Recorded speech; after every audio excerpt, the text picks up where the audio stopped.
하시더라고요. 인사가 좀만 길어지면 그냥 말로 인사하는 걸 생략하고 눈으로 웃으면서 때우시는 분들이 계십니다.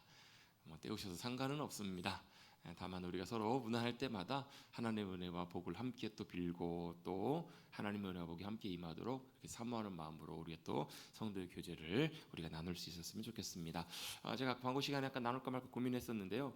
제가 지난 설교 시간에 그 영화 한 편 봤다고 신의 악단이라는 영화를 제가 잠깐 소개한 적 있잖아요. 북한에 있었던 실화를 바탕으로 만들어진 영화인데요. 제가 그 영화를 보면서 영화의 스토리나 이런 것들은 사실 우리가 예상할 수 있을 만한 그런 스토리고 내용이긴 합니다만은 그 내용, 모습들, 장면들을 볼 때 참 감동적인 그런 장면들이 있었어요. 일부러 그 그리스도인인 것처럼 흉내를 내서 연습을 하다가 이제 그 영화의 설정에 의하면 그분들이 찬양을 하고 그 찬양을 연습하는 와중에 그들 마음 속에 그 변화들이 있어요. 더 자세하게 말씀드리면 제가 영화의 내용을 다 알려드리는 거가 돼서 영화 보시는 분들에 대한 신뢰가 될까봐 스포일러를 안 하고 이렇게 그러려고 하는데요. 그때 이제 나왔던 찬양이 아까 272장이거든요. 고통의 멍에 벗으려고 예수께로 나갑니다. 주께로 갑니다. 그걸 이제 그 주인공이 이렇게 부르는 장면이 나와요. 근데 그게 보면 그 북한에 있는 우리 동포들이 참 큰 고통의 멍에를 짊어지고 살잖아요. 물론 여러분 우리는 자유 대한민국 안에 살고 있으면서도 여전히 우리의 몸과 육신은 자유롭고 자유로운 세상 속에 살아가면서도 우리를 여전히 억누르는 많은 수고한 무거운 짐들과 일들이 여전히 있어요. 여러분. 이 땅에 살아가는 한, 우리의 인생이 사라지는 한, 우리의 인생이 아무리 편하고 좋은 자리가 있어도 그게 어때요? 수고하고 무거운 짐이 다 있어요. 이 문제 해결되고 나면 또 다른 어려움들 생기고요. 요거 해결되고 나면 또 다른 일들이 생겨요. 그래서 누구에게요? 우리가 주님 앞에 나가서 우리의 짐을 다 내려놓고 주님이 주시는 안식과 평안함을 누릴 때까지는 그 무거운 짐들이 여러분 해결됐다고 해결되지도 않고요. 없어졌다고 없어지지도 않아요. 그 유일한 우리 해결책은 그 문제를 해결하실 수 있는 분은 주님이시거든요. 주님 앞에 나와서 수고하고 무거운 짐 내려놓고 쉴 수 있어야 되는데 형편과 처지가 사실 북녘에 있는 형제들은 훨씬 심하죠. 지금도 그렇게들 보아요. 아직도 지하교회 드러나진 않지만 숨어서 신앙으로 믿음으로 살아가는 이들이 있다. 한 번도 자유롭게 말씀을 읽지도 못하고 찬양하지도 못하는 그런 성도들이 있다라고도 이렇게 보고 있어요.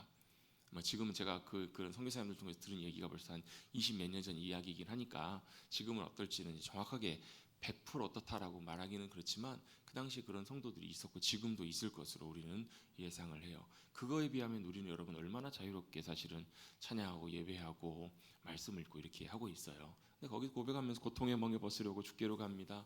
어때요? 사망의 죽음의 길을 벗어나서 예수께로 갑니다. 영원한 집을 바라보고 주께로 갑니다.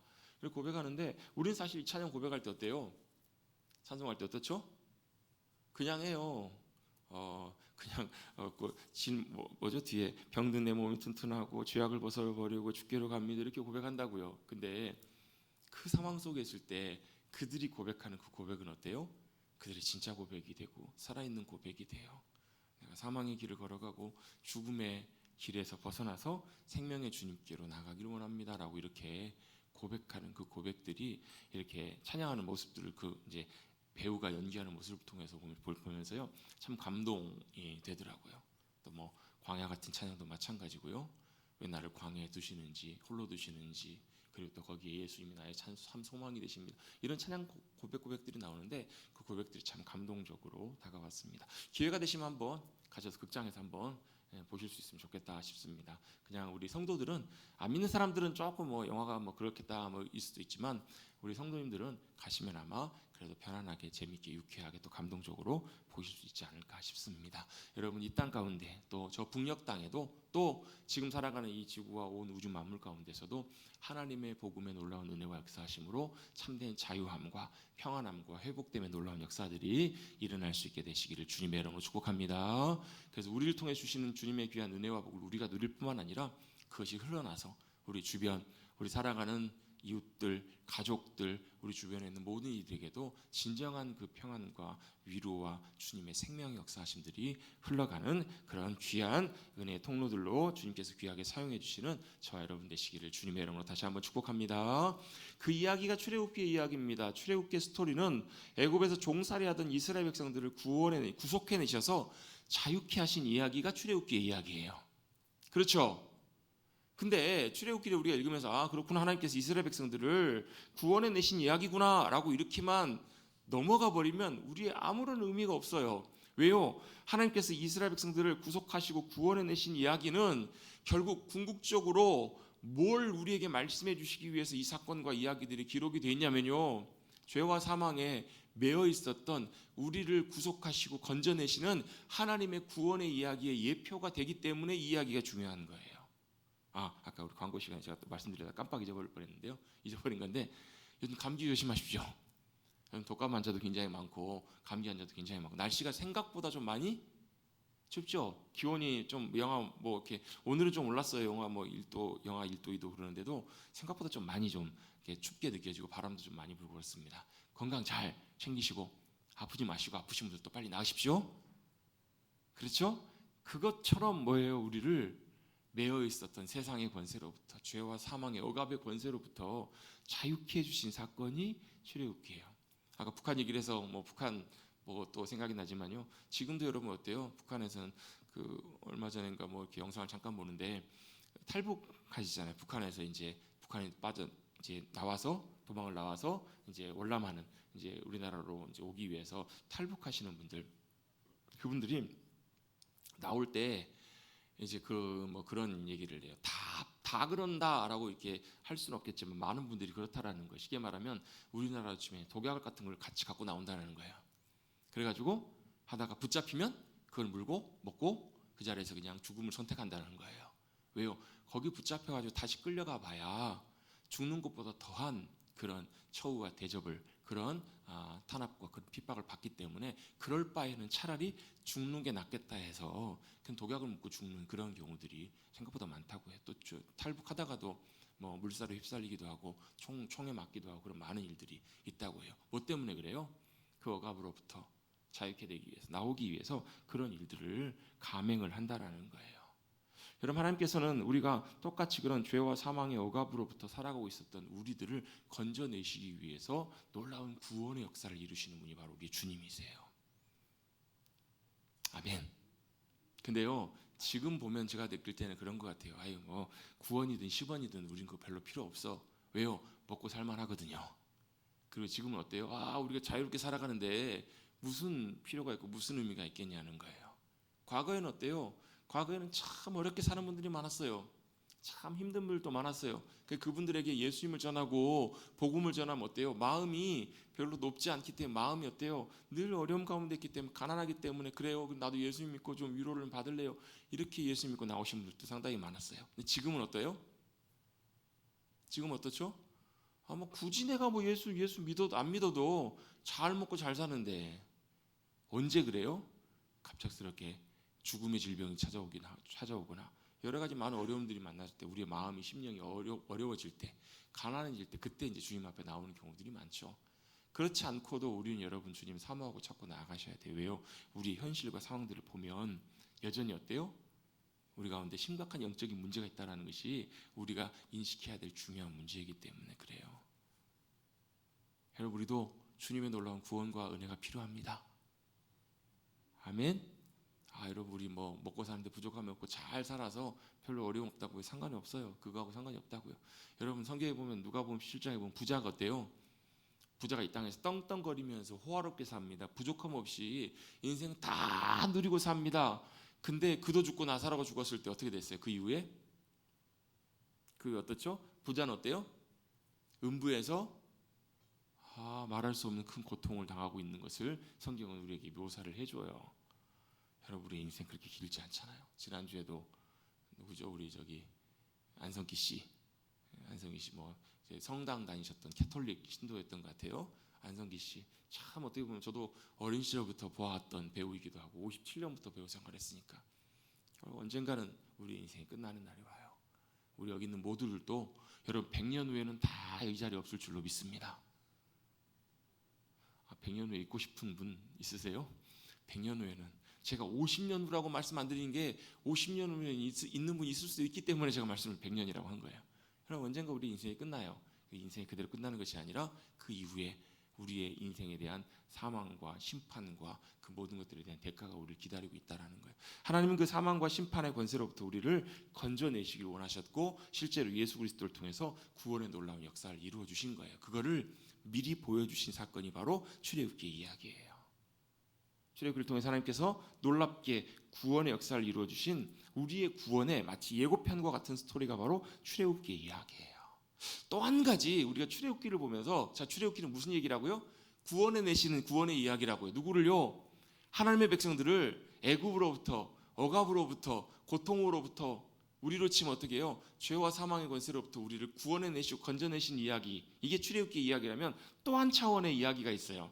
우리가 출애굽기를 읽으면서 또 한 가지 봐야 될 부분이 있는데 그 얘기가 바로 뭐냐면 같이 한번 저를 따라서 해보겠습니다. 약속을 성취하신 하나님, 언약을 성취하신 하나님,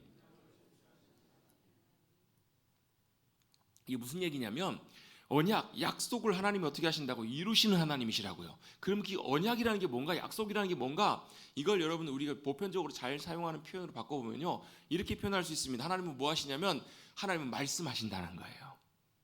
하나님은 말씀하시고 그 말씀하신 바를 어떻게 하신다고요? 이루시는 하나님, 그게 가능하도록 역사하신 하나님, 그분이 바로 누구시라고요? 우리 하나님이시라는 거예요.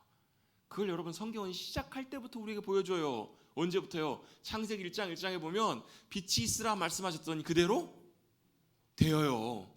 말씀하시니까 말씀하신 바가 그대로 되는 거예요. 하나님은 말씀하시고 말씀하신 바가 그대로 성취되고 이루어지는 신실한 하나님이시라는 것을 성경은 보여주고 특별히 출애굽기의 스토리도 그것을 그대로 보여주신다라는 거예요.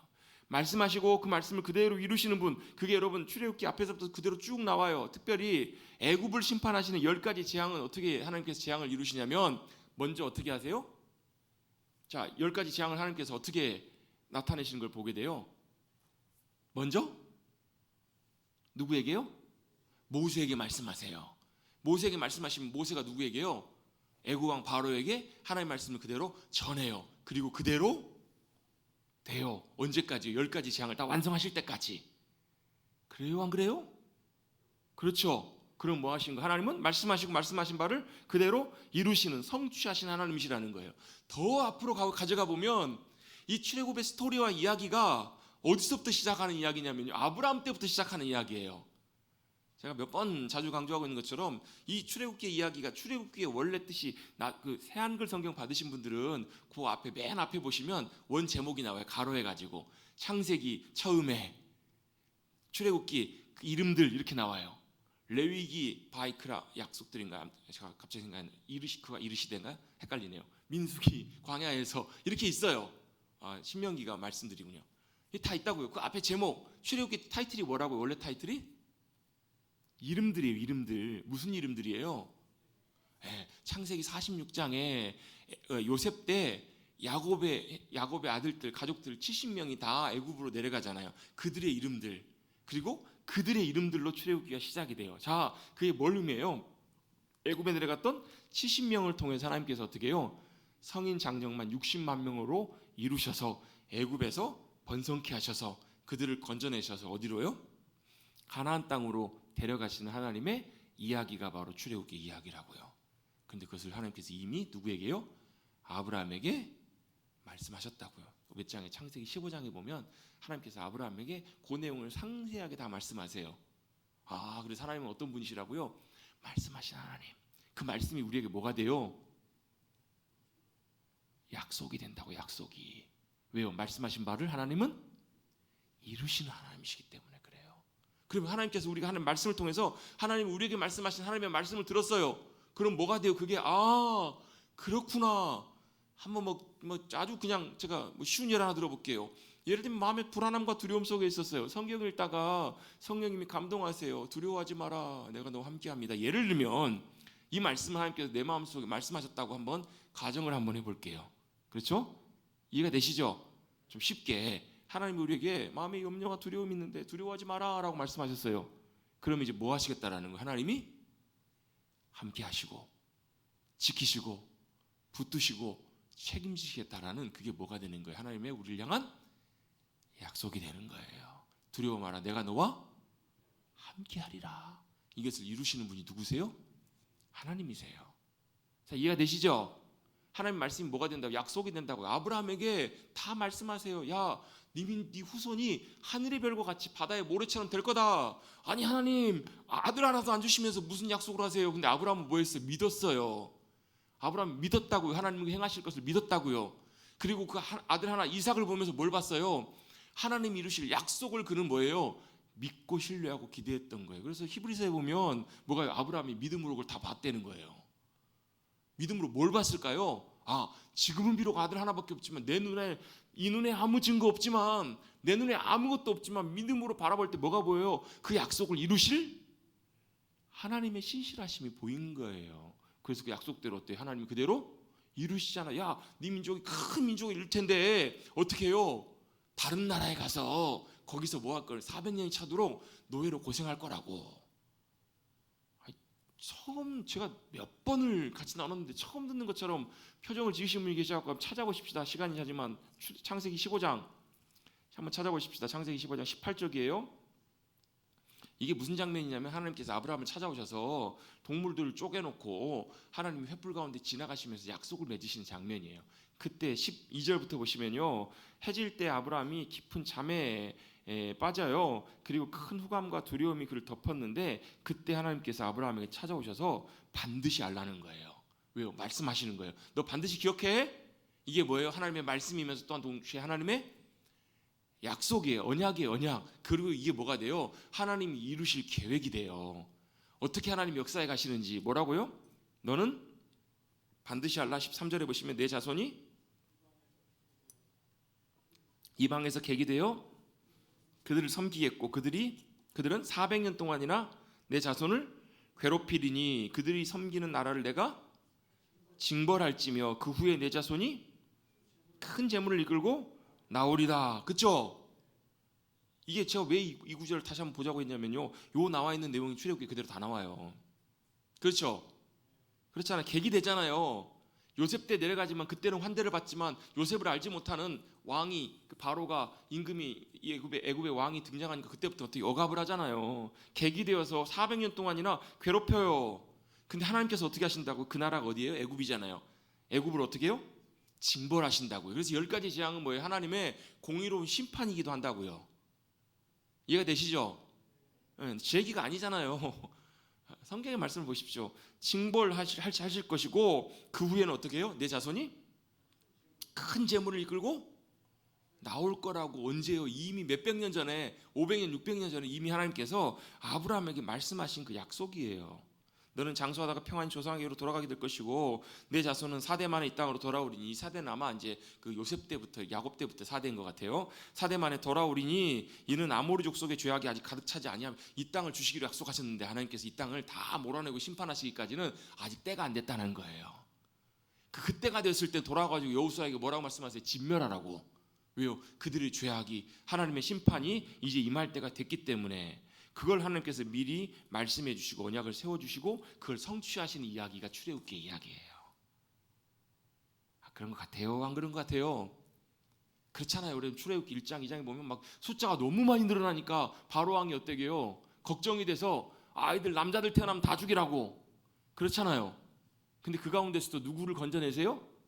모세를 건져내세요. 물에서 건져내셔서 뭐하게 하시는 거예요? 이스라엘 백성들을 애굽의 억압으로부터 건져내시기 위해서 모세를 준비시키시잖아요. 사람을 준비시키시고 구원의 역사를 이뤄가시는 장면들을 그대로 쭉 볼 수 있어요. 그럼 뭐 하시는 거예요? 하나님께서 바로의 마음을 강팍하게 하세요. 그래가지고 뭘요? 하나님의 징계가, 하나님의 징벌이 다 임할 때까지 하나님 그걸 다 이루신다고요. 그 이야기가 바로 출애굽기의 이야기입니다. 저를 따라 같이 한번 다시 한번 고백해 보겠습니다. 하나님은 말씀하시고 그 말씀을, 그 약속을 그대로 성취하시는 하나님이십니다. 아멘. 여러분, 그 이야기가 우리 출애굽기 앞에 나와 있는 이야기들이고 우리가 쭉 읽어가는 내용들입니다. 그래서 우리가 어때요? 그걸 보고, 우리의 믿음의 눈으로 보고 듣고 순종함으로 나아갈 때 하나님께서 그 일들을 이루어 가신다는 거예요. 자, 모세가요, 하나님께서 준비를 시키세요. 너무 잘 준비시키셔가지고 얼마나 겸손해졌는지 바닥으로 내려가 버려요. 그래서 하나님 앞에 뭐라고 그래요? 야, 내가 너 불렀다. 이제 너 가라. 가서 내 말을 그대로 전하라. 그랬더니 뭐라고 해요? 하나님, 보낼 만한 자를 보내십시오. 이렇게까지 겸손해져요. 그랬더니 하나님께서 뭐라고 말씀하세요? 야, 내가 너와 함께 갈 거다.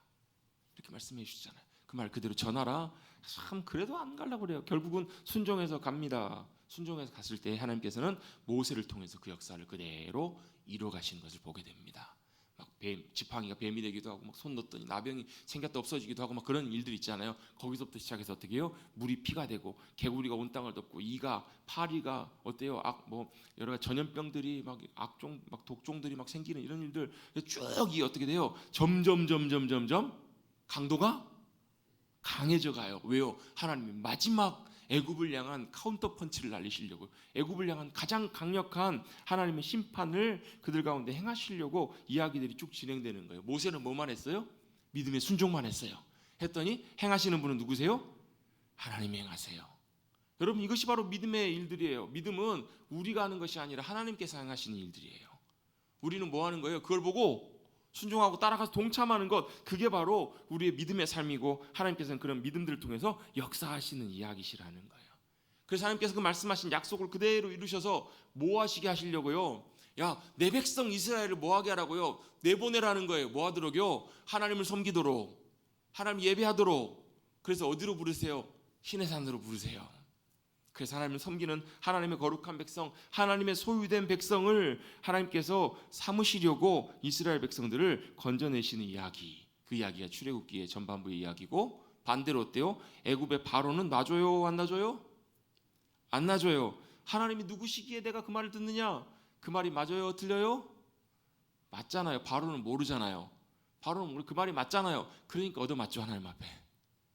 하나님 말씀 그대로 맞으니까 안 들어요. 내가 하나님 누구시길래 조금씩 알아가요. 바로가 뭘 알아가요? 아, 내가 이 땅의 왕이고 주권자이고.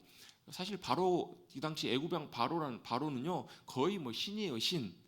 내가 모든 걸 통치하고 나는 새도 떨어뜨릴 수 있는 권세와 권력을 가진 사람이었는데 그게 아님을 바로가 알게 돼요. 누가요? 하나님이 참 하나님이심을 그가 보고 경험하게 돼요. 깨달아가고 배워가게 됩니다. 모든 역사와 권세를 주관하시는 분이 누구시라고요? 여호와 하나님이심을 그가 배워가게 됩니다. 그걸 하나님께서 보여주시고 깨닫게 해주십니다. 어떻게 해요? 10가지 점진적인 재앙을 통해서 하나하나 하나님께서 어떻게 해요? 재앙을 크게 보내셔서 그걸 알게 하세요. 점점 바로도 그것을 인정해 가게 됩니다. 근데 언제까지요? 하나님의 계획이 다 끝나실 때까지, 말씀이 다 끝낼 때까지, 10가지 재앙을 다 마치실 때까지 바로도 이스라엘 백성들을 놔주지 않아요. 근데 이제 그 끝이 드디어 다다르게 되었습니다.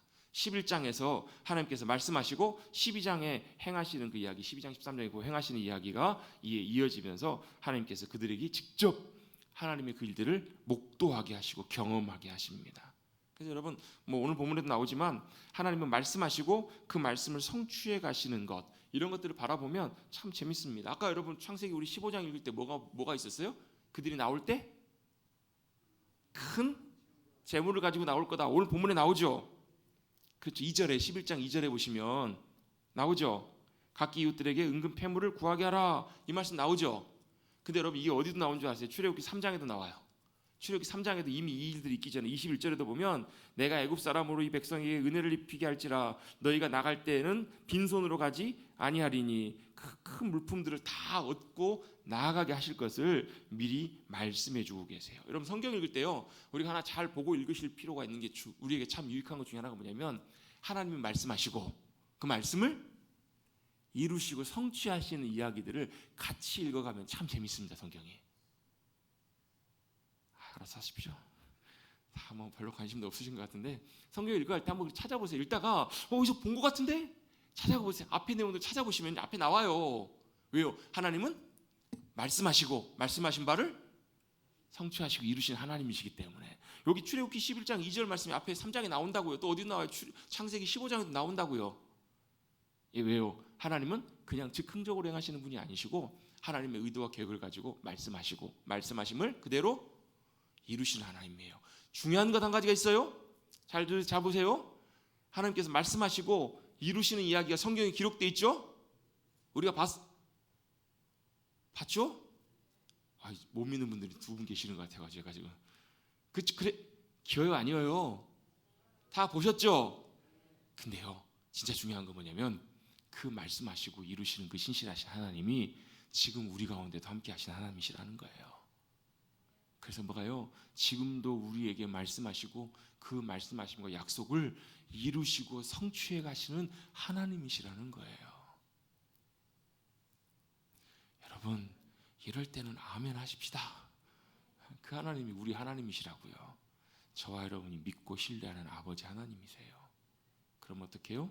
지금도 우리의 삶에 말씀하시고 그 일들을 이루어 가신 하나님, 그분을 뭐 해야 돼요? 기대하시고 신뢰하시고 믿음으로 나아가실 필요가 있다라는 거예요. 여러분, 그 하나님을 경험하시며 살아가시는 저와 여러분 되시기를 주님의 이름으로 축복합니다. 왜요? 신실하신 하나님이 지금도 함께하고 계시고 지금도 역사하고 계시기 때문에 그 말씀하시고 이루어 가신 하나님을 경험하는 것, 그게 뭐예요? 그게 믿음으로 살아가는 삶이라고요. 여러분, 한번 여쭤보겠습니다. 여러분, 믿음으로 살고 계십니까? 옛날에 그랬어요. 엊그저께 그 집회 갔더니 목사님 그러시더라고요. 사람들이 안 믿을 때 제일 많이 하는 게 있다고. 믿습니다. 안 믿으니까 더 안 되는 거예요. 일리가 있거든요. 여러분, 뭘 믿으세요? 믿습니까? 아멘. 근데 뭘 믿는지 몰라. 여러분, 뭘 믿으세요?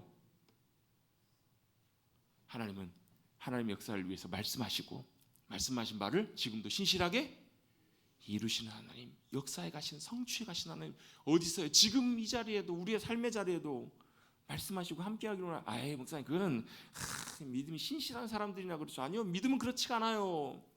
믿음은 어린아이일지라도 그 하나님을 신뢰하고 하나님의 말씀하심을 믿고 이루실 것을 믿는 이들 가운데 역사하시는 분이 하나님이세요. 그리고 그게 믿음이에요. 여러분, 그렇게 믿고 신뢰하고 나가셔서 그 하나님의 놀라운 역사하심을 경험하실 수 있는 저와 여러분 되시기를 주님의 이름으로 축복합니다. 그게 하나님을 경험하고 살아가는 삶이에요.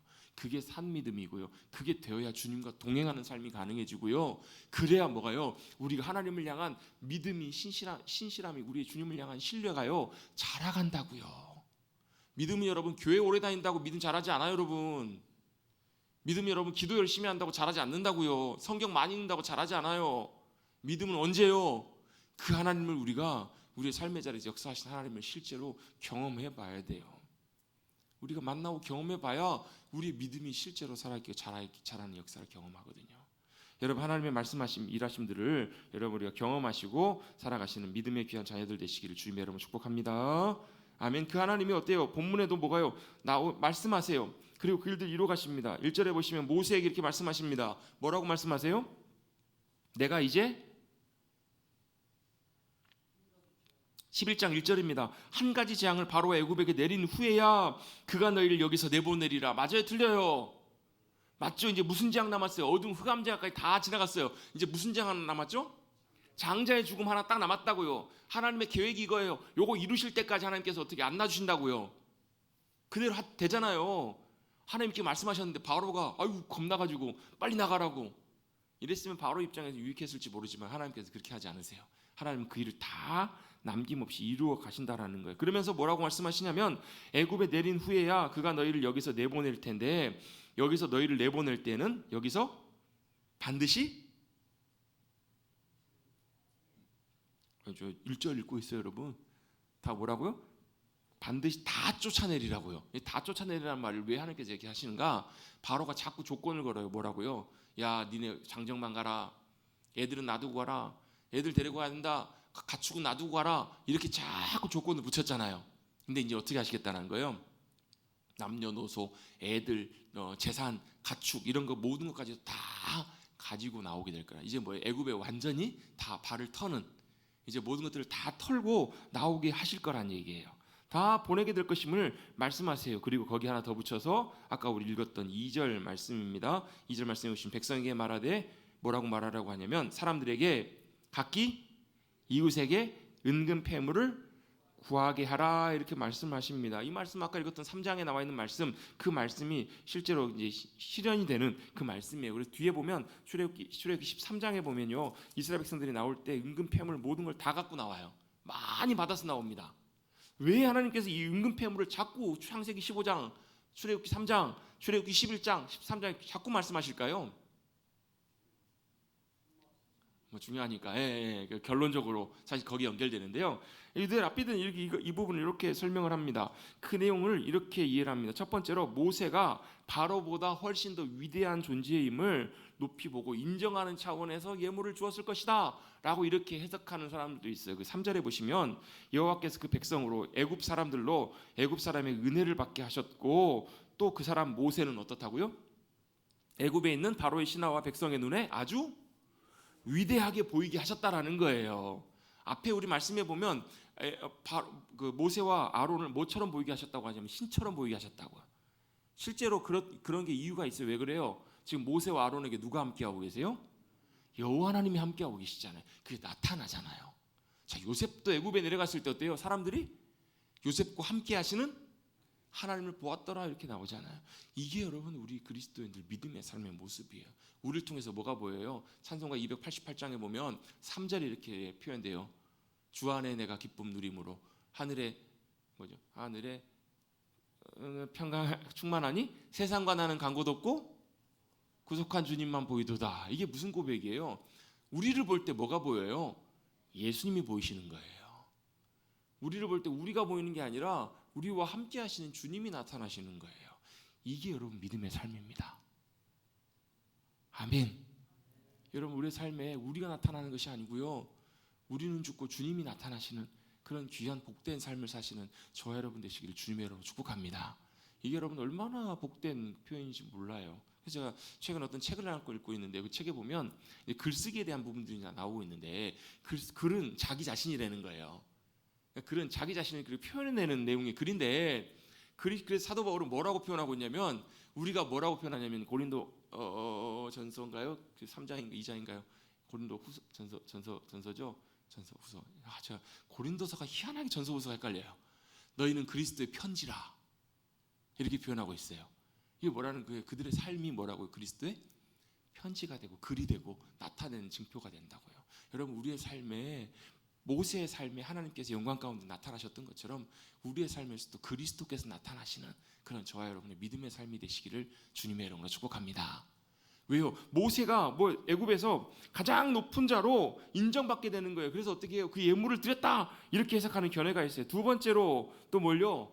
애굽 사람들이 이스라엘 백성들이 여기 남아 있으면 우린 다 망한다, 다 죽는다 해가지고 예물을 줘서 빨리 나갈 수 있도록 뭐 하는 거예요? 부탁을 하는 거예요. 떠나도록 독려하고 격려하기 위해서 주었다 이렇게 보는 차원들도 있습니다. 그런데요, 제가 볼 때는 아마 이제 이런 부분들이 좀 강한 것 같아요. 하나님께서 400년 동안 애굽에 종살이했던 그들의 뭐예요? 고생과 억압과 수고를 다 뭐하게 하시는 거예요? 다 보상해 주시는, 갚아주시는 차원에서 근근 보아 모든 것을 다 주게 하시는, 물론 이 차원만 있는 것이 아니죠. 왜요? 이스라엘 백성들이 어때요? 하나님이 함께 하심을 어떻게 해요? 그들도 인정하고 기쁨으로 그들이 다 예물들 그들이 다 주는 그런 차원들도 물론 있다고도 볼 수 있습니다. 궁극적으로 아까 우리 장로님 말씀하신 것처럼 결국 이 그들이 갖고 나왔던 은금 보화 이것들이 어떻게 돼요? 폐물이 어떻게 되죠? 성막을 만들 때 주님 앞에 드려져서 귀하게 다 쓰여지는 귀한 예물이 되잖아요. 할렐루야. 여러분 하나님께서는 우리의 모든 것들을 알고 계세요. 그리고 우리가 주님 앞에 기쁨으로 주님이 주시는 것들 그것들을 통해서 하나님은 뭘 하기를 원하시냐면 하나님의 의도대로 주님께 사용하기를 원하세요. 여러분 이스라엘 백성들이 광야에서 결국은 다 죽었잖아요. 그들이 여러분 은금보화 그들 갖고 있었으면 그냥 의미 없이 끝나버리는 은금보화일 수 있었을 거예요. 그런데 기쁨으로 자원해서 하나님 앞에 드렸을 때 그 보화들이 그들이 받아갖고 나왔던 그 은금보화들이 뭐가 돼요? 하나님의 임재 하나님의 거룩한 거하시는 성막을 만드는데 귀하게 쓰임받게 되잖아요. 여러분 하나님께서는 공급하신 하나님이십니다. 우리의 필요를 아시고 채우십니다. 그럼 우리는 어떻게 해요? 그거 받아가지고 아멘 하면서 여러분 우리 잘 먹고 잘 삽시다. 왜요? 천년만년 우리 잘 먹고 잘 살아봅시다. 그게 아니고 뭐라는 거예요? 주님이 기뻐하실 때 주님이 원하실 때 언제든지 주님의 일의 기쁨으로 동참하고 드려지면 그것이 뭐가 된다고요? 주님의 영광이 돼요. 그리고 가치 있고 영광스러운 참 귀한 것들이 돼요. 여러분 이건 너무너무 중요한 부분이에요. 왜요? 우리의 인생에서 믿음의 문제를 다룰 때 복음의 진리 다음으로 가장 중요한 부분이 뭐냐면 우리의 물질에 관한 문제예요. 11조를 저는 개인적으로 복받기 위해서 드리는 것도 아니고요. 그건 우리의 믿음의 고백이에요. 하나님의 소유임을 인정하는 그것들이 참 중요해요. 그래서 말라기 3장 10절 말씀을 우리가 많이 오해하고 있다고. 말라기 10절 말씀을 하나님의 의도와 반대로 잘못 이해하고 있는 경우들이 많아요. 하나님은 뭐 하신 거예요? 지금 사실 이스라엘 백성들 때문에 굉장히 화가 많이 나셨어요. 진노하시면서 뭐라고 말씀하신 거예요? 야, 너희가 똑바로 하나님 앞에 예물 드려봤어라. 하나님이 창고를 열고 안 부으시나? 그 말은 무슨 얘기예요? 안 부으신다는 말이에요. 왜요? 그들이 함부로 겉으로는 어떻게 될지 모르지만 중심을 보시는 하나님 앞에서 그들이 예물을 어떻게 드렸는지를 하나님께서 어떻게 해요? 보시고 아시고 사실은 마음이 굉장히 화가 많이 나신 거예요. 그런 맥락의 말씀드리라는 것입니다. 자, 하나님은 공급하시고 주십니다. 채우십니다. 그리고 우리가 기꺼이 주님이 원하실 때 드려지면 그 재물들을 통해서 역사하시고 일하시는 하나님이십니다.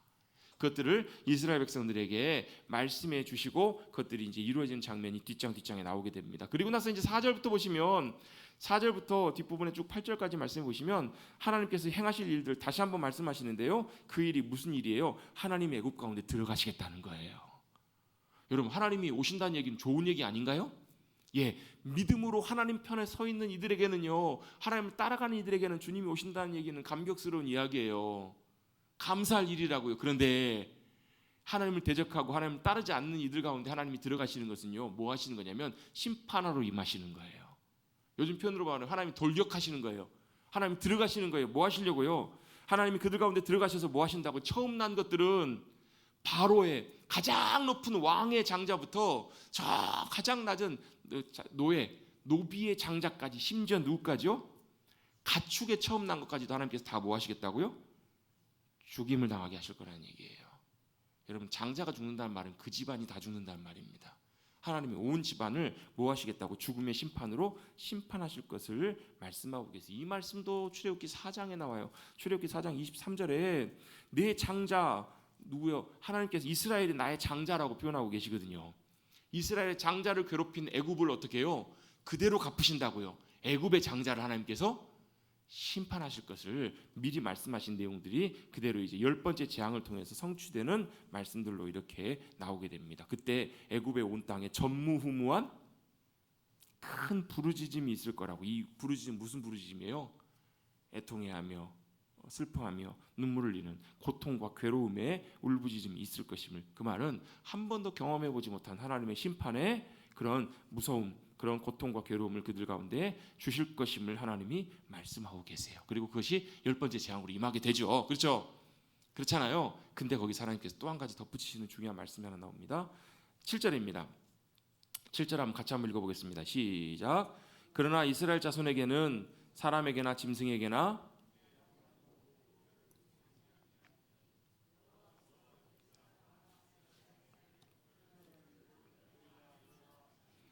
아멘. 하나님이 심판하실 때 또 다시 한번 강조하시는 게 뭐냐면 뭐 하신다고요? 구별하신다는 거예요. 구별이 뭐예요? 거룩함이에요. 거룩함. 구별은 거룩함입니다. 속된 것과 거룩한 것을, 정한 것을 구별하게 하시고, 하나님이 함께 하시고 하나님이 함께 하시지 않는 곳, 그것을 구별하시는 것, 그게 거룩함이에요. 그래서 여러분, 성도에게는 거룩함이 뭐라고요? 구별됨이 승리예요. 그리고 우리 성도에게는 구별됨이 생명이에요. 세상과 구별되고 세상의 방식과 구별되고 삶의 자리가 구별되는 것이 바로 우리에게 뭐가 돼요? 승리가 되고 생명이 되고 영광이 되는 줄로 믿습니다. 그래서 여러분, 거룩함은 우리에게 너무너무나 귀한, 여러분 우리의 생명과 같은 너무너무 중요한 것이 바로 거룩한 것이에요. 여러분, 우리 사실 살면서 그런 생각 되게 많이 합니다. 우리가 이렇게 구별된 세상의 방법과 다른 방법으로 가면 손해볼 때가 참 많은 것 같고요. 우리가 바보 되는 것 같고, 또 우리 그럴 때 있죠? 그럴 때 있나요, 없나요?